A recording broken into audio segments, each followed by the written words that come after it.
Fala galera que acompanha o canal do Esporte por Esporte, é com muita honra que a gente anuncia com grande estilo o último episódio da série Pelé Eterno, em homenagem aos 2 anos da morte do eterno rei Edson Arantes do Nascimento. E nada melhor a gente encerrar essa série que já teve Manuel Maria, o melhor amigo do rei, e o seu filho, afilhado do rei Pelé, que teve Pepe, a grande dupla do Pelé no Santos Futebol Clube, e também Milton Neves, um dos grandes apreciadores do futebol de Edson Arantes do Nascimento, com o Príncipe. Por que eu estou falando Príncipe? De acordo com o próprio Pelé, ele foi o segundo maior jogador da história. Estamos ao lado de Arthur Antunes Coimbra, Zico. Zico, que prazer recebê-lo no Esporte por Esporte. É com muita honra. Eu sou Pedro Larroca, ela Clara Saraiva. Seja muito bem-vindo. É um prazer grande receber vocês aqui no Rio de Janeiro, na minha casa. Desejo muito sucesso, que seja uma grande continuidade esse trabalho de vocês aqui no Esporte por Esporte. E fico feliz, né? O Pelé foi muito generoso, né? Nessa condição. Pelé tem uma grande participação na minha vida, né? Porque no momento que eu estava definindo já como jogador de futebol, que eu queria ser jogador de futebol, é lógico que eu tive irmãos na minha casa, profissionais, que me ajudaram bastante, me inspiraram muito, e a gente não tinha muita ligação assim com o futebol de São Paulo. Sim. O Pelé só quando a sorte nossa do Rio é que o Santos jogava muito em São Paulo, no Rio de Janeiro, e a seleção brasileira, lógico. Então sempre acompanhei desde o início, e muitas coisas que eu aprendi foi graças ao Pelé, né? Uma delas, a questão de você dominar a bola no peito, e a outra de cabecear, porque ele tinha um álbum de figurinhas e eu colecionava figurinhas, né? Como toda criança, e ele ensinava os movimentos e você tinha que comprar para fazer e montar a figurinha, a página completa, né? De domínio de bola, como se fazia, o passo a passo. E eu aprendi isso no álbum de figurinha dele. Ficava na minha casa, jogava a bola na parede assim, dominava igual a ele e tal, jogava a bola, cabeceava igual a ele, o que tinha que fazer. E o cabeceio ali era perfeito, como muitas coisas, né? O cabeceio é mortal, né? Porque são pontos importantes, né? Primeiro, de você ir de encontro à bola, não ter medo da bola, não deixar ela bater na tua cabeça. O outro de estar com os olhos abertos, e o outro esticar a veia do pescoço, né? Aqui, pra bola sair forte. Fiz muitos gols de cabeça por causa disso. São mais de 800 gols na sua carreira, né? 831. Bons gols de cabeça. Bons. É uma unanimidade que você é um dos jogadores mais completos que já pisaram no planeta Terra. Tem direita, tem esquerda, tem cabeça, finalização, passe, visão de jogo. O quanto disso teve do garoto Zico que acompanhou o Pelé? Muito. E, por exemplo, em 1970, eu já estava com 17 anos, né? Então eu ficava olhando eles jogarem, como eles se movimentavam, porque os 5 jogadores da seleção, do ataque, jogavam na minha posição. E 3 estavam improvisados. Quer dizer, o Jairzinho na direita, o Rivelino na esquerda, o Tostão lá na frente. E eu ficava observando. Então eu procurei melhorar a minha movimentação dentro do campo, vendo eles jogar. E lógico que isso tem uma importância muito grande, né? Quando você tem oportunidade, você não tem dificuldade de se movimentar, e ainda mais com aplicação nos treinamentos. É a primeira vez que eu fui jogar contra o Pelé, a segunda vez, aliás, que a primeira não deu para ficar olhando muito, porque era muito novo, então eu estava jogando de centroavante. Eu falei, não dá para ficar lá admirando ele. Mas na segunda vez, que foi um amistoso em São Paulo, eu estava na ponta direita, eu tinha descido, em 71 eu fiquei de titular, mas depois eu desci.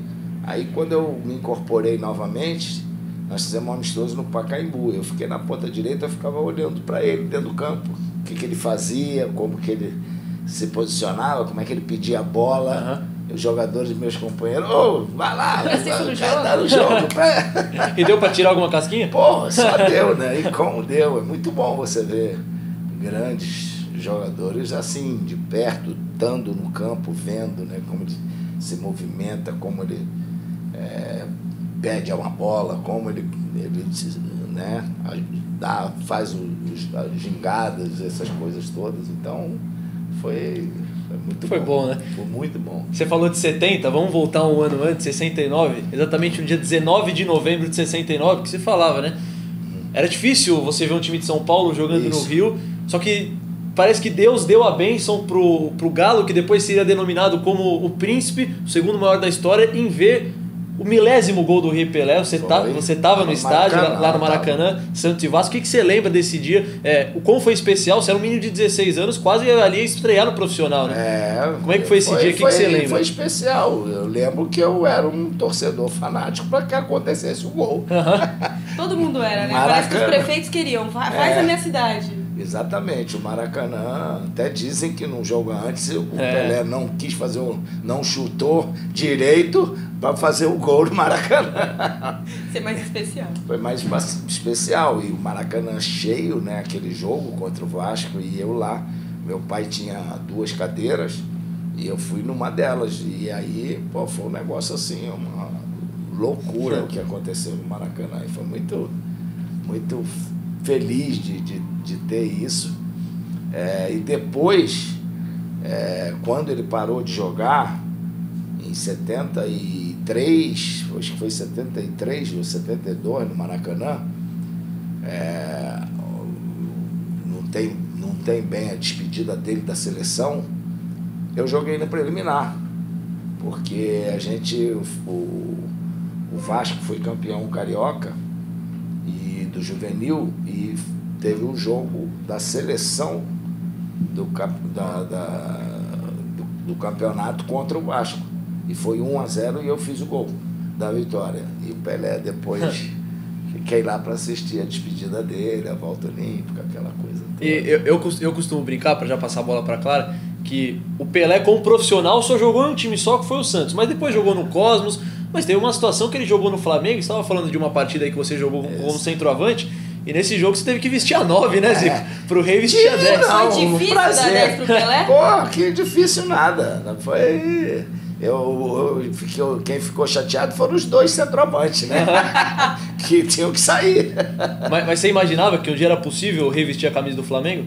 Era difícil saber. Eu acho que muito difícil. Foi só por uma causa muito nobre, que das enchentes, né? Das enchentes lá de Minas Gerais, tanto é que o convidado ao jogo foi o Atlético Mineiro. Sim. E realmente foram momentos maravilhosos, né? E complicado até, porque no jogo todo mundo só queria dar a bola para o Ele tinha quase 40 anos. Sentiu muita diferença ou ainda era uma noite de Pelé? Não, era uma noite ainda. Tinha tranquilo, a idade dele, pô. E ele, como sempre se cuidou, era muito fácil para ele jogar. Agora, o mais engraçado foi na véspera, porque tinha que decidir o time. E aí, quem é que vai sair? Camisa ponta. Eu falei logo, olha aqui, ó, eu vou dar 10 para ele, mas a 9 é minha. Eu jogo. Eu vou jogar. Aí o Júlio César, não, ele não é ponta esquerda, então a 11 é minha. O Tito, ele não é ponta direita, o 7 sou eu. Aí tava a briga entre Adílio, Carpegiani e tal, quem quer sair e tal. Ele não é ponta direita, ele não é ponta esquerda, Pelé era tudo no ataque, né? Aí nós fizemos um treinamento lá, mini coletivo, aí o Adílio caiu no chão, aí já entrou maca, todo mundo, botaram lá, enfaixaram o Adílio e falaram assim, não vai jogar, tá machucado. Aí foi muito engraçado, e ele muito simpático com todo mundo, o Pelé sempre... Agora, o lance mais fantástico que eu vi na minha vida foi na França, que nós tínhamos um evento e nós fomos a um restaurante, todo o pessoal do evento, e de repente estamos no restaurante, tudo tranquilo, começou a vir gente, e o restaurante era todo meio que de vidro. E parecia aquela avalanche, sabe aqueles filmes onde é que vem gente pensando em te atacar? O dono do restaurante tiveram que fechar todas as cortinas para para ele poder ficar sossegado lá. Ali é que você tem mais a ideia, a verdade, o que é que ele representava, né? Para nós brasileiros, tudo bem, agora para o mundo, né? Não tinha hoje não tinha aquela comunicação, uma internet, não tinha. Hoje você faz um negócio aqui e está na China, lá na mesma hora. Ele era conhecido pelo que ele jogava e não pelo que ele fazia. Exatamente. Então, cara, foi um cara especialíssimo. E você, na época que você estava atuando, você tinha ideia disso, do que ele representava? Tinha. Pro povo, como não mais o Pelé que jogava, mas o Edson como pessoa. Tinha sim. Essa multidão aí, ela é muito representativa, né, para ver o que é o Pelé. Exatamente. É uma entidade. Né? A gente costuma brincar lá em Santos que o Edson Arantes do Nascimento é como eu, como você, como a Clara, como todo o pessoal. Tem defeitos. Agora o Pelé não. Pelé é perfeito, cabeceia como ninguém, dominava a bola como ninguém, o único que tabelava na canela do adversário. Então é como você falou, acho que pro mundo é uma entidade. Ensinou muita coisa para uma geração. E sem às vezes dizer uma palavra, né? E o futebol, não sei se você concorda, pra mim é tipo antes de Cristo e depois de Cristo, é antes do Pelé e depois do Pelé. É verdade, ele conseguiu consagrar uma camisa, né? A 10. Apareceram muitos nomes em outras posições, mas nenhuma foi tão consagrada como a número 10, né? Até nessa linha, no Flamengo você é um rei. Como que é esse comparativo? Nada, não existe essa tipo de comparação, né? Porque é o tal negócio, a gente... Aí vai a questão da tua importância para aquele clube, para a entidade, a questão dos números teus, do que aconteceu, das tuas conquistas, o que você fez pelo clube também, fora do campo, o que representou para o Flamengo, aquele momento que eu vivi no Brasil e no mundo inteiro. O crescimento da torcida no Brasil foi uma loucura, um absurdo. E entende? A quantidade de gente que diz que porque eu sou Flamengo por causa de você, eu sou Flamengo por causa de você e tal. Então isso é gratificante. Isso é gratificante. E a gente passa para adiante, né? Imagino no Santos, né? Eu joguei outra coisa. Eu fui descoberto jogando com a camisa 10 do Santos no futebol do salão. Né? Como assim? Conta essa história aí. Conta essa história aí direito. Lá perto da onde eu morava, em Quintino, tinha um clube, River, era um time bom de futebol do salão, né? Na época se chamava assim, hoje é futsal. E tinha um senhor que organizava um torneio interno e ele, como gostava muito do Pelé, ele colocou 7 times do Rio, mais o Santos. E ele, como ele que organizava, ele fortalecia mais o time do Santos para ser o campeão. Ele me descobriu na pelada, ele me chamou para jogar. Então, cheguei lá, comecei a fazer gol, eu era o número 10 do Santos. Eu joguei 3 anos. Que ano isso, mais ou menos, você sabe? 66, 67, acho que 68. Tá com a memória melhor que a nossa. Ou 65, 66, 67. Por aí. Na década de ouro. Aí eu, num dia, um amigo meu que me conhecia levou o Celso Garcia, que era um radialista flamenguista hoje, para me ver jogar. Nós ganhamos de 14-0, eu fiz 9 gols. Que beleza, hein? Só isso. Ele saiu dali direto para minha casa para falar com meus pais, para me levar para treinar no Flamengo. E na mesma semana eu estava treinando no Flamengo. Foi assim que eu fui jogar no Flamengo. Então é o seguinte, hein? Gostem ou não, concordem ou não, o Zico é menino da vila. Pode chamar já de menino da vila? O raio cai. Daquela vila ali pode. Então, ó, se o raio caiu para Pelé, caiu para Robinho, caiu para Neymar e depois para Rodrigo, tem um quinto raio nessa história também. Dentro do caminho aí teve o Zico. Teve o Zico também, que é menino da vila, então. E muita gente achava que era o Santos mesmo, né? Mas não, era o Santos ali da Piedade, Santos do torneio interno. Se colocasse para jogar um amistoso, você jogando no time do Santos ali. Nosso time era muito bom. Dava para dar um couro. Ó, eu joguei ali, acho que foi com 12, 13, 14. Então é menino da Vila mesmo. Era de fato o menino da Vila de Quintino, assim, poder. É o pré-campo, né? Porque antigamente o Neymar que criou a categoria 13 no campo, né? Então é o pré-campo. É menino da Vila, é o salão do Santos. A gente só tá aqui entrevistando hoje o Zico porque tivemos o grandíssimo e grato apoio do pessoal lá da Andi Futebol e o pessoal da Amabet.bet. Então vamos ouvir o recadinho aí deles rapidinho. A gente já vai para uma segunda parte dessa conversa aqui que tá maravilhosa com o nosso querido Zico, que é menino da Vila. A gente já volta. Só na Andi Futebol você encontra uma variedade imensa de produtos para voltar às quadras com estilo. São diversos modelos de chuteira, da amadora à profissional, em diversas cores, solados e modelos. E também mochila de todo tipo para você voltar para a faculdade, para o trabalho ou para a escola daquele jeitão bem da hora. E também uma linha de roupas, camisetas, bermudas e calças muito bacanas. Andi Futebol, a paixão nos une. Estamos de volta com a nossa entrevista mais do que especial com o Galinho Zico em homenagem ao nosso querido Edson Arantes do Nascimento, o Rei Pelé. A gente já comentou sobre o futebol, sobre a inspiração que ele foi pra você, quando vocês jogaram junto e contra. Agora eu quero saber se teve uma relação pessoal entre vocês. Teve você e o Pelé como amigos? Teve. Você vê que eu vim de preto e branco, né? Não sei se você notou para homenageá-lo. Eu jamais corrigiria o Zico. Mas só pra torcida não ficar brava. Com certeza. É branco e preto. É branco e preto? Preto e branco é o Corinthians. Não, é porque aqui tanto faz branco, preto e tal, tanto faz. Tem Vasco, Botafogo, não tem problema não.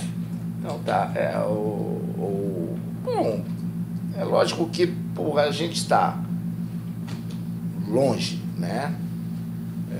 De Rio e São Paulo.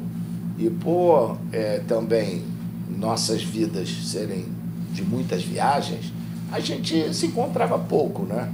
Mas nas vezes que a gente pôde se encontrar, foi muito bacana, sempre foi muito bacana. Ele sempre foi muito generoso, muito educado. Uma vez com minha família, meus filhos, ele, maior simpatia com todos eles. Então, o Pelé era um cara meio assim, Deus quando, vai ser um tremendo jogador, vamos botar tudo em cima dele, tá tudo bem. Que os outros se souberem... Gastou uma cartada só. Uma cartada só. O futebol é aqui. Então, se você souber aproveitar as coisas boas, né, do que ele fazia, é lógico que você tem que tirar proveito disso, né? Primeiro que é uma honra, um prazer entrevistar Arthur Antunes Coimbra, o Zico. Primeiro, Zico, seguindo nessa linha da relação com o Rei Pelé, que é importante por conta dessa ligação dele com o futebol brasileiro e sua também, querendo ou não, vocês dois foram dois dos maiores da história do Brasil e do mundo.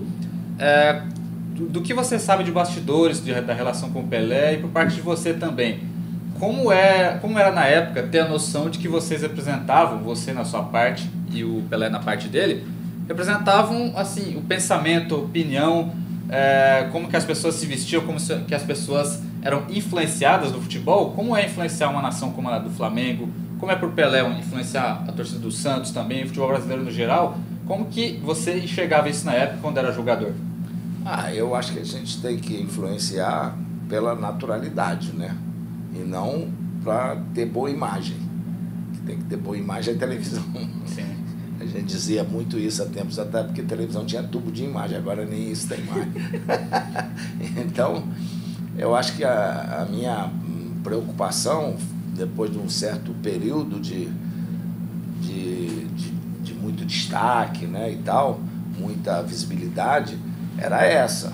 Era mostrar para quem está lá do outro lado que eu tenho a minha vida de maneira natural, seja jogando, seja fora do campo.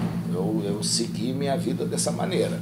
Então, lógico que as experiências antigas, quando você dá opinião sobre outros assuntos, que as pessoas querem que você dê opinião sobre tudo.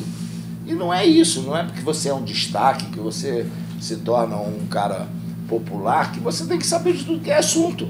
Você tem que falar do teu assunto, do que você vive no dia a dia. Então ficam exigindo que você fale de política, principalmente, que você fale de outras coisas e tal, e não é por aí, não pode se exigir isso. Você tem que exigir no teu trabalho. postura, profissionalismo, como é que deve ser. Eu sempre pensei dessa maneira. Sobre assunto que você domina. Claro Que é um assunto que agora você domina bastante, que eu vou comentar sobre ele aqui, que é cobrança de falta. Esse assunto eu tenho certeza que você domina. Conta um pouco pra gente, Zico, para o pessoal do Esporte pro Esporte, como era a preparação, como que você desenvolveu essa habilidade e a especialidade, porque a gente discute muito isso atualmente no futebol brasileiro e mundial, se existem especialistas nas cobranças de falta, batedores. Como você vê, primeiro um paralelo do passado, como você se preocupava muito com isso, e depois chega nesse paralelo de hoje, como está o futebol atual. Eu, antes das faltas, me preocupava muito mais com os fundamentos do futebol, com passe, com domínio de bola, com chute, com condução de bola, que é isso que eu praticava mais no jogo. Categorias de base, eu só treinei isso. Categoria de base, eu não treinava falta. E ainda por cima, porque eu tinha que conciliar a escola. Então, não dava para ficar fora, passar o tempo do treino, tinha que ser no treino. Então, eu me dedicava demais aos fundamentos de futebol. Por isso, eu acho que eu sou um cara completo em relação ao jogador de futebol, de fazer os fundamentos todos, porque eu me cobrava. Agora, as faltas vieram depois, quando eu me tornei profissional. Comecei a ver, as pessoas começaram a também pedir para que eu treinasse, e aí eu, quando comecei a ser titular, isso em 74, titular absoluto mesmo, aí eu comecei a fazer esses treinos, a reservar 2 dias para fazer o treinamento de falta. Então, na véspera de jogo, acabava o treino, que normalmente era um treino mais leve, eu ia lá, pegava lá as bolas, pedia para vir um goleiro, se não viesse eu botava a camisa no ângulo, não tinha barreira móvel na época, então o que eu fazia? Pegava às vezes os garotos que iam lá para me ajudar a pegar, que tomavam do tempo, fazia barreira com eles, eu batia, ou então sem barreira. Isso era o certo. Se tivesse 2 jogos na semana, eu fazia na véspera do jogo. Se tivesse um jogo só, aí às vezes eu fazia 3 vezes isso, depois do treino, que aí eu não tinha hora para chegar em casa, falava para Sandra, amor, eu tenho hora para chegar no clube, mas para sair não. Então, já sabe, não estou indo para Gandaia, estou indo me aperfeiçoar. E um treinador que o encorajou nesse quesito de Jober Meira. Jober foi meu técnico na base, que foi quem mais me incentivou a fazer os fundamentos de futebol e mais nos ajudou, né? E quando eu fui titular, foi com ele. Ele que me fixou como titular do Flamengo. Eu tinha jogado no profissional com o Freitas Solis, que foi o primeiro, mas fora da minha posição, não tinha ainda aquela confiança de ser fixo e tal, o que é normal, né, para nossa idade naquela época. Aí o Jober, cada vez mais, ele ficava comigo lá, agora vamos lá treinar as faltas e tal, vamos lá fazer. Tinha eles fizeram o tipo de uma baliza, o tipo do painel de tênis, você já viu que os caras ficam paredão? A gente tinha um paredão como se fosse a trave. Então você tinha o número aqui num canto, digamos, o 5, 6, 7, 8. Embaixo, 1, 2, 3, 4. E o Jober ficava. Agora, bate lá no 8, bate lá no 5, bate no 7, bate no 4, bate no... Normalmente era para bater nos 2 ângulos, 5, 8, 1 e 4.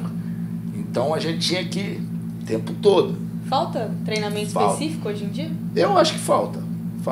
Não tem mais especialista? Não só da falta, não. Falta treinamento de falta e falta treinamento de fundamento de futebol. De passe, finalização, drible, finalização, drible, condução de bola. Aquela seleção de 82 que perdeu a Copa, para a grande maioria dos brasileiros, foi a melhor seleção que o Brasil teve depois da de 70, Máquina, que ganhou o tricampeonato. Hoje em dia a seleção, falta também jogador? A gente teve o Neymar por muitos anos. Eu acho que não é questão de jogador, eu acho que talvez falte um comprometimento maior em relação à seleção brasileira. A seleção brasileira não é ali para você ser... eu dizer que passou pela seleção. Você tem que passar pela seleção para, né, ter resultados, né? Pois nem sempre você pode ganhar. Eu, por exemplo, não tive a felicidade de ganhar a Copa do Mundo, mas os números da seleção são muito altos. Né?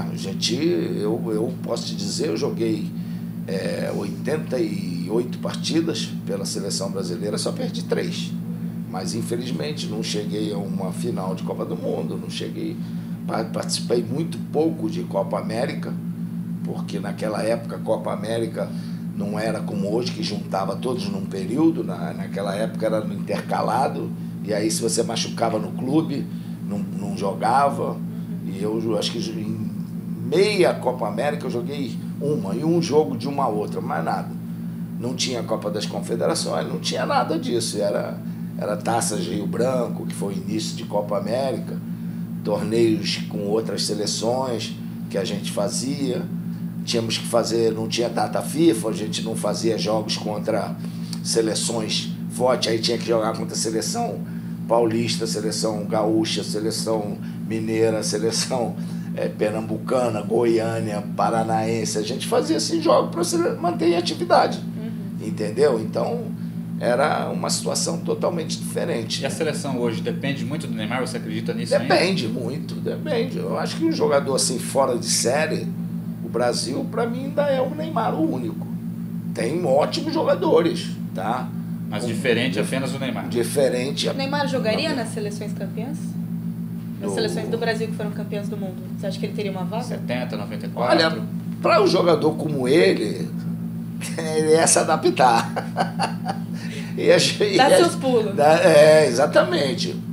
Técnica e futebol ele tem. Para jogar em qualquer época, em qualquer seleção. Entendeu? Então agora é o tal negócio, né? É saber como é que vai ser utilizado. Tá? Agora, a título de curiosidade, a gente está chegando no fim da entrevista, a gente está no Centro de Futebol Zico. A gente notou a baita estrutura, 4 campos, tem área social. Qual que é o seu trabalho aqui? Meu trabalho é um trabalho de dar oportunidade nessa região aqui para essa criançada de jogar futebol. Porque hoje o crescimento da região Barra e Recreio foi muito grande, acabaram-se os campos de futebol, não tinha. E o pessoal, aqui é um campo, e campo de grama é difícil. Então, é natural? Tem 2 naturais, os grandes são 2 naturais. Dá trabalho para cuidar. Eu não deixo... Ali também, o terceiro era natural também. Aí agora nós botamos o sintético lá, porque você acaba tendo um prejuízo grande em termos de manutenção e a questão da manutenção, né? Manutenção, então você pode fazer muita coisa, os aluguéis de à noite, porque se você alugar um campo de grama, acabou. Morre no instante. Não tem como, vai virar terra, vai virar campeonato de aqueles campos, né, da nossa época. Agora, o sintético não, você vai ali, joga pelada, reúne os grupos e tal. Então nós estamos com tem um campo de sintético que é grande, que é dividido em 3, de fut 7, né, que eles chamam. Tem um só separado de fut 7. Eu tenho um de fut 7 de gramado lá, que é o que eu jogo as minhas peladas. Me convida, por favor. E tem os 2 grandes oficiais. Então aqui é só futebol. É só futebol. Então eu sempre costumo dizer que o Centro de Futebol Zico é a casa do futebol. Que legal. Quer acrescentar mais alguma coisa? Só acrescentar que o Centro de Futebol Zico entende da questão dos fundamentos que você tanto pontuou, de passe, de drible, de finalização. Como é para a criançada já indicar tudo isso? A gente tem uma metodologia nesse sentido, e eu faço questão de que os professores, a gente tem a Escola de Futebol Zico 10, ela tem quase 40 núcleos no Brasil inteiro. Então, meus coordenadores, agora mesmo acabaram de voltar, foram no Maranhão, no Mato Grosso, fizeram uma tour aí pelo Brasil para justamente olhar como é que está, como é que as coisas devem melhorar. Então eles fazem trabalho de capacitação para os professores locais e graças a Deus está indo muito bem. Finalmente eu consegui um filho que focou aqui de trabalhar aqui, porque os 2 primeiros não dá. Ele é aquele negócio, né? O olho do dono que engorda o gado. Aí ele vem para cá às 7 horas da manhã, fica até 5, 6 da tarde. Então é sempre bom. E gostou, né? Gostou do trabalho que ele faz. E deu uma revigorada aqui no centro de futebol. Estou muito feliz com isso. Só para encerrar, se você fosse contar para alguém que não assistiu nenhuma partida, não gosta de futebol, ou provavelmente é de outro planeta, quem foi o Pelé? Pelé foi um jogador de todos os tempos. Aqui, ó. Aqui, o que nós temos, ó. Aí, ó. Pensando que não é pouca, não. Aí, ó. Copa Pelé aí. 1987. Exatamente. O que foi esse torneio? Foi campeão da Copa Pelé, né? Lá no Master, né? Do Luciano do Vale. O que você quer? A Copa Pelé. Nos Estados Unidos, né? Lá em Miami. Vencemos a Argentina de 2-1 na final. Normal. É normal. Para mim era normal vencer a Argentina mesmo. E fiz o gol da vitória. Caramba! 2-1. E muito legal. E uma satisfação muito grande, porque no primeiro aniversário aqui do centro de futebol, eu fiz uma homenagem. Normalmente são homenagem a quem ganha, né? Sim. Eu fiz uma homenagem, e se você vai ver lá embaixo, tem uma foto, um painel, para todos os jogadores que jogaram Copa do Mundo defendendo o Brasil. E vieram quase 90 jogadores aqui. E o Pelé foi um dos primeiros a chegar. Ele veio gente da primeira Copa do Mundo, de 1930. E aí a gente deu um troféu para cada um e tal. Foi muito bacana, muito bacana. Então nunca mais a gente esquece uma situação como essa. Né? Muito obrigada, serei Zico. grato ao Pelé eterno. Muito obrigado, Zico. E nós a você por nos conceder essa entrevista, receber a gente aqui. Eu queria agradecer a todo mundo que acompanhou essa série também. É uma pequena homenagem, mas foi pensada com muito carinho pelo Esporte por Esporte e seus colaboradores para homenagear o eterno Rei Pelé. Muito obrigada a você que assistiu e até a próxima. Valeu!